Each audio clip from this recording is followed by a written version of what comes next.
mempelajari pelajaran bahasa Indonesia. Dan materi yang akan kita bahas untuk pertemuan kali ini adalah tentang teks cerita sejarah. Untuk materi ini, kalian akan ditemani oleh saya, Bu Citria. Baiklah, sebelum kita mempelajari apa itu teks cerita sejarah, tentu kita harus tahu pengertian dari teks cerita sejarah, kemudian bagaimana struktur dari teks cerita sejarah, serta apa saja ciri kebahasaan dari teks cerita sejarah. Baiklah, silakan kalian perhatikan slide berikut ini. Nah, tujuan pembelajaran dari teks cerita sejarah ini yaitu setelah mempelajari teks cerita sejarah, peserta didik diharapkan mampu yang pertama mengidentifikasi informasi dalam cerita sejarah lisan atau tulis, kemudian yang kedua menganalisis kebahasaan cerita atau novel sejarah. Ini tujuan pembelajaran nomor 1 dan nomor 2 ini akan kita pelajari pada pertemuan pertama ini. Kemudian tujuan pembelajaran yang ketiga adalah mengonstruksi nilai-nilai dari informasi cerita sejarah. Ini akan kita pelajari pada pertemuan kedua. Kemudian yang keempat, menulis cerita sejarah dengan memperhatikan struktur dan kebahasaannya. Ini akan kita pelajari pada pertemuan ketiga. Sedangkan pada pertemuan keempat, yang akan kita pelajari yaitu ulasan materi teks cerita sejarah pada pertemuan 1, 2, dan 3. Kemudian yang terakhir yaitu ulangan harian pertama tes tulis teks cerita sejarah yang akan saya berikan dalam bentuk Google Form. Nanti kalian akan lihat di Google Classroom Bahasa Indonesia. Seperti itu. Kemudian berikutnya adalah materi dari teks cerita sejarah. Jadi materi teks cerita sejarah yang pertama yaitu pengertian, kemudian jenis dan fungsi dari teks cerita sejarah, kemudian yang kedua struktur teks cerita sejarah, dan yang ketiga yaitu kaidah kebahasaan dari teks cerita sejarah.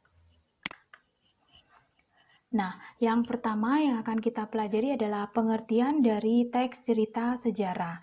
Teks cerita sejarah merupakan teks yang di dalamnya menjelaskan dan menceritakan tentang fakta dan kejadian masa lalu yang menjadi asal muasal atau latar belakang terjadinya sesuatu yang memiliki nilai sejarah. Jadi di sini kata kuncinya adalah masa lalu, kejadian masa lalu. Jadi maksudnya adalah peristiwa yang biasanya merupakan peristiwa penting yang sudah terjadi dalam jangka waktu yang agak lama. Nah, seperti itu. Kemudian berikutnya adalah jenis teks cerita sejarah. Nah, di sini jenis teks cerita sejarah berdasarkan peristiwa dan berdasarkan tujuan. Untuk yang berdasarkan peristiwa itu terbagi dua. Yang pertama yaitu benar-benar terjadi atau fakta.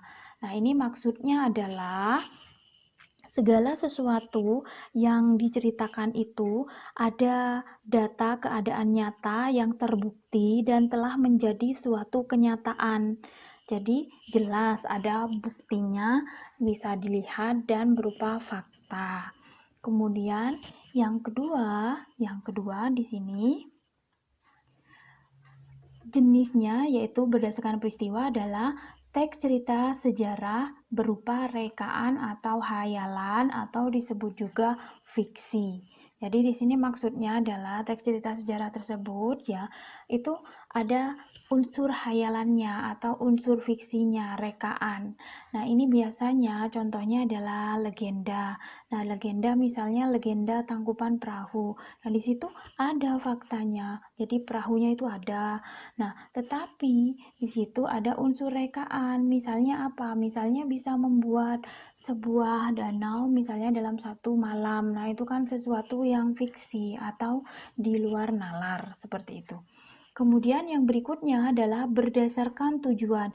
Ini terbagi dua juga. Yang pertama yaitu ekspositoris. Nah, di sini Teks cerita sejarah ekspositoris ini maksudnya adalah teks cerita sejarah yang bertujuan memperluas pengetahuan pembaca. Jadi, ada tahapan-tahapan dalam suatu proses disampaikan menggunakan bahasa yang informatif dengan titik berat pada penggunaan kata denotatif. Jadi, kata denotatif ini maksudnya adalah kata sebenarnya. Nah, seperti itu. Kemudian, yang berdasarkan tujuan, yang kedua yaitu teks cerita sejarah sugestif. Nah, apa itu cerita sejarah sugestif? Ini maksudnya adalah cerita sejarah yang bertujuan merangsang daya hayal pembaca. Nah, tujuan utamanya memberi makna atas peristiwa atau kejadian sebagai suatu pengalaman. Nah, di sini bahasa yang digunakan lebih condong ke bahasa kiasan dengan menggunakan kata-kata konotatif atau kata kias atau kata yang bukan sebenarnya. Nah, ini adalah jenis dari teks cerita sejarah. Kemudian berikutnya yang akan kita pelajari di sini yang akan kita bahas yaitu fungsi teks cerita sejarah. Nah, jadi fungsi teks cerita sejarah di sini yaitu yang pertama yaitu adalah rekreatif. Nah, maksudnya adalah teks cerita sejarah itu dapat memberikan perasaan senang atau gembira kepada penikmatnya. Jadi setelah membaca, pembaca itu merasa senang, terhibur dengan apa yang disampaikan dalam teks cerita sejarah tersebut. Itu berarti fungsinya adalah rekreatif. Kemudian yang kedua, fungsi yang kedua adalah inspiratif. Nah, ini maksudnya adalah dengan mempelajari sejarah, kalian bisa mengembangkan inspirasi, imajinasi, dan kreativitas demi keberlangsungan hidup berbangsa dan bernegara yang lebih baik lagi. Jadi di sini kalian akan menemukan inspirasi dari teks cerita sejarah itu. Misalnya tentang, kita itu harus selalu apa? Selalu gigih dalam berjuang untuk mencapai sesuatu, misalnya seperti itu. Kemudian fungsi yang berikutnya adalah fungsi teks cerita sejarah yaitu instruktif. Nah, ini maksudnya adalah sejarah dapat dijadikan sebagai alat bantu pembelajaran.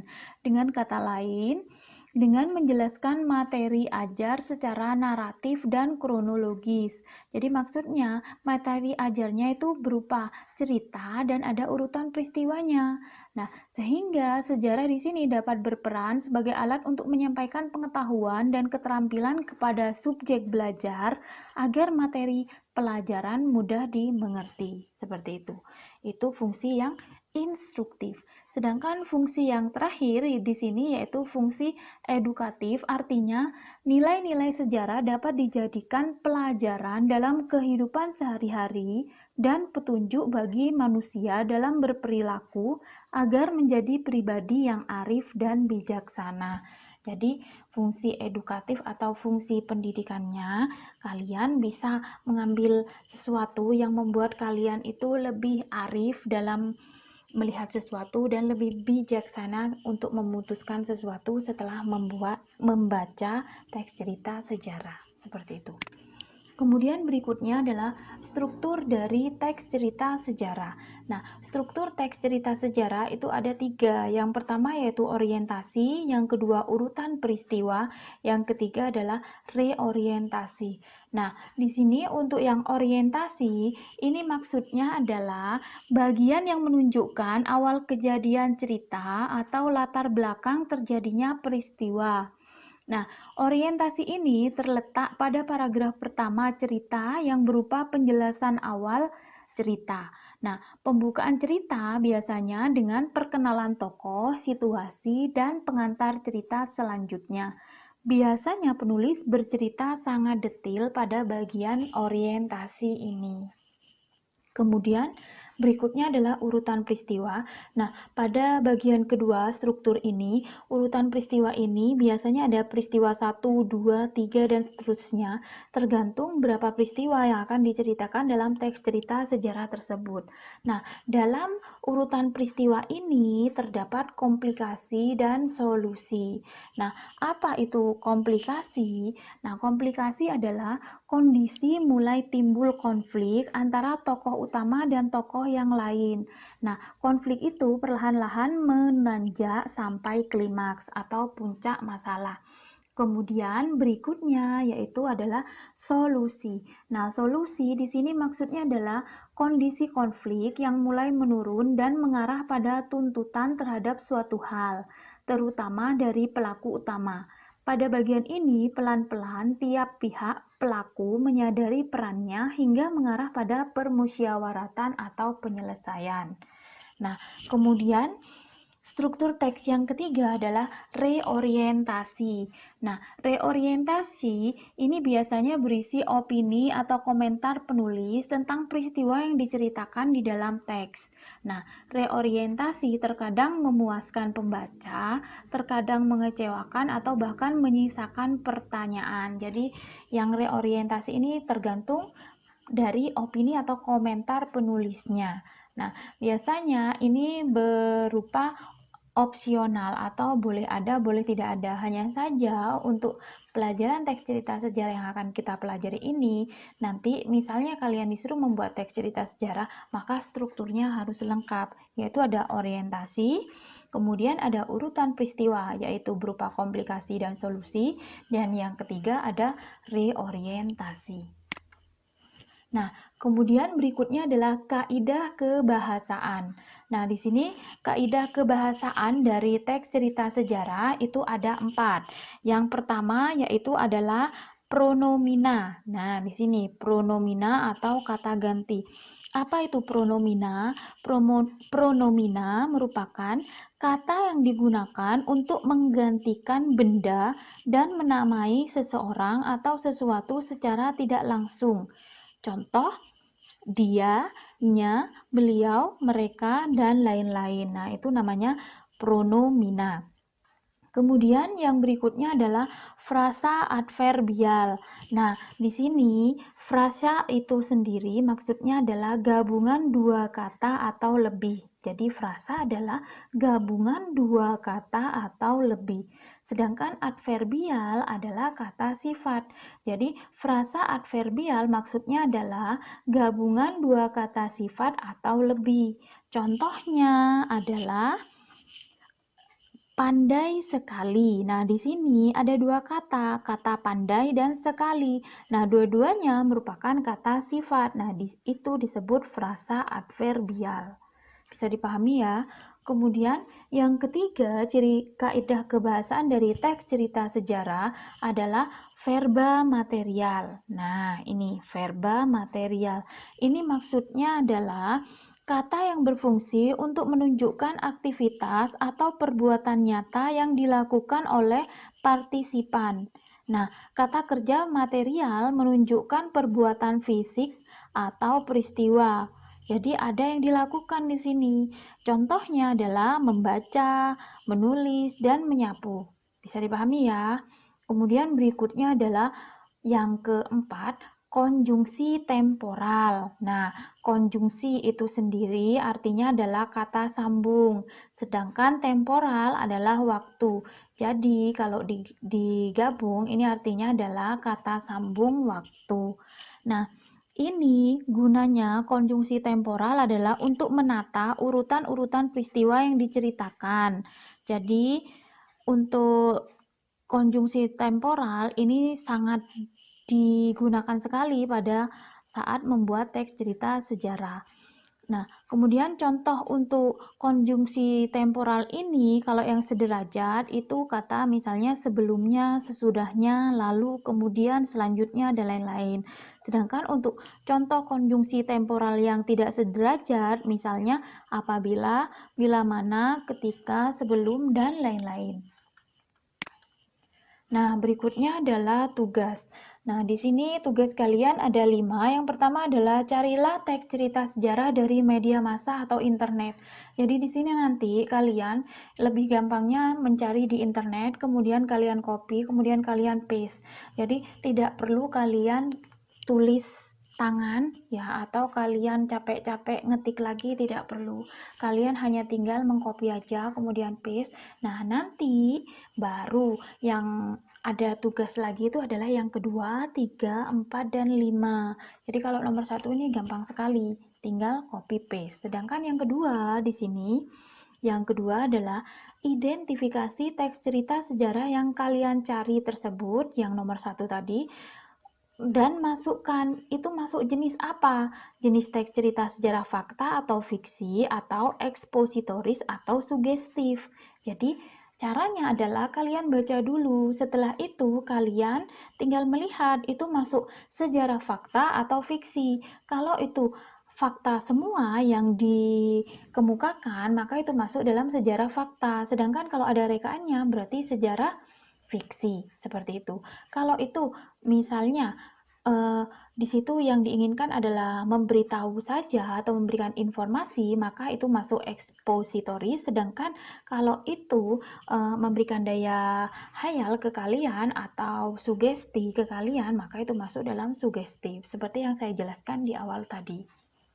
Nah, kemudian yang ketiga di sini adalah tulislah pesan atau amanat apa yang ingin disampaikan penulis dalam teks cerita sejarah tersebut. Jadi di sini setelah kalian baca, kalian tentu akan tahu apa sih amanat atau pesan yang ingin disampaikan oleh pengarang. Nah, itu kalian tulis. Misalnya, Bu, banyak Bu, menurut saya ada 3, silahkan kalian tulis ketiga-tiganya boleh.